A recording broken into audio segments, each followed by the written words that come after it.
Hey, how are you doing? This is Brian Shanley, representing the city of Minneapolis and the state of Minnesota in my Prince t-shirt. Hope all is well. Viking colors. Just want to take a brief moment to discuss an issue with you. Obviously, it's going to be a flyover nutshell treatment, but what the hell? I'll at least try, right? So here's the deal. The 10th Amendment to the United States Constitution basically says that any issue that's not specifically assigned to the domain of the federal government by the Constitution or prevented from being the domain of a state by the Constitution falls under the authority of the state itself and of the people in particular. So as I look at the Affordable Care Act that was passed in 2010, I noticed that there's not a U.S. constitutional amendment that the government is over hospitals. Thus, the individual states, some have done it, such as Missouri as a forerunner, and there's a few other states like that, have invoked the 10th Amendment and said, hey, we're not going to be participating in certain aspects of the Affordable Care Act because we can see what it is, written by corporations, a 3,000-page monster so thick that by the time it's going to take years to fully interpret and to flesh out and implement to its logical conclusion as far as it's meant to go. By the time it's done, we're going to be in quite the scenario.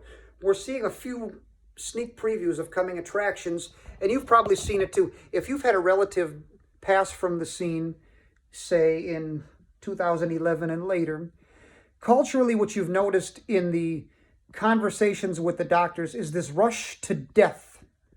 This person has no brain activity. This person's quality of life is going to be terrible. We've got to end their suffering. Let's up their drugs while simultaneously lowering their oxygen so that they pass from the scene and get out of pain. This is not compassionate. This is not trying to help you. This is a sales tactic. Okay, particularly the brain activity speech. It's a sales slick. And particularly the quality of life speech. It's a sick sales slick. Basically, this person is going to die, or if they live, their life is going to be so inconvenient to you, to your pursuit of pleasure and your career and your dance club life, that it would be in the best interest of everybody to just let them go. They want to go. They don't want to live. And so you're looking at your relative, the person that raised you, for example, saying, well, maybe I should just cut this cord because the doctor told me, the medical professional, right? What he's not telling you is that your relative is probably a donor. I always told my daughter, never be a donor, because instantaneously the hospital starts. Hospitals are a business. They're a for-profit enterprise, especially now. Be very mindful that when you walk into a hospital, it's not just a healthcare facility. It is a business trying to make a profit. And sometimes the corporations that own them are publicly traded and they answer to shareholders. Okay, so if your mother or grandmother or whatever donates a heart, she's not donating it to the end user who needs a heart. She's donating it to a multi-billion-dollar corporation who doesn't need her help, and then they sell it to the family that needs it, and the insurance industry handles the payment and things like that. But they're getting paid fat money off of the death of your relative. How much money are you getting? Nothing. You're getting nothing but a bunch of funeral bills and the devastation of how am I going to move on with my life after this. But in terms of actually participating in the hospital's windfall at the death of your relative, you're left out of the equation.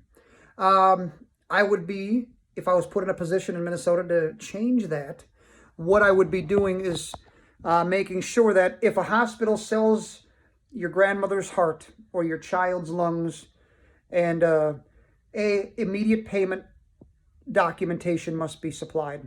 We need to see the transaction and how much it was. You must define, document, demonstrate, and defend the fact that you sold the organ from one hospital to the next, and the family will reap benefits from that. If your mother donates a heart, it's really been sold, you're getting a cut. Her next of kin is getting a cut, a huge cut. The hospital's going to stop doing this to people. All right. And if a doctor or medical professional puts tremendous heat and pressure on you to try to force you in the direction of death because they see the dollar signs and the potential of this donor being liquidated, I'm considering the possibility of whether or not that's a level of homicide and whether or not that doctor needs to be arrested, or not at least giving up their license. Is not the Hippocratical oath one of the key tenets is do no harm? Well, these people are doing harm because they have a vested financial interest in it, but they're disguising it as though they're doing you a favor. So again, when you donate an organ, how much of the money are you getting? Are you aware that this is a business? Are you aware that this is a cash cow? Organ harvesting, all right? In other countries such as China, you can go into a government-run hospital, and they can take your organs from you. They can kill you. And, European-style eugenics and things like that. People that are deemed as not productive to the state anymore, they're viewed more, instead of intrinsic value, economic value. What can this person do in terms of producing for the state? If nothing, then as, what was his face? I can't remember the guy's name, but he has a big nose and he worked for Richard Nixon. He said, the elderly are nothing but useless eaters, until he got old, and then he decided he's not a useless eater, you see.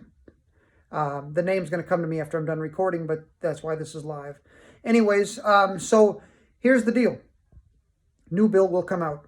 We will be invoking the 10th Amendment and telling the federal government to stay out of Minnesota hospitals. Okay, we can handle our own. And any death, culture of death in the hospital system will be rooted out and gotten rid of, and they will get back to practicing medicine in the right sense of the word. There will not be CPS in the hospital to take away your children. There will not be people looking to force psychotropic drugs down your throat.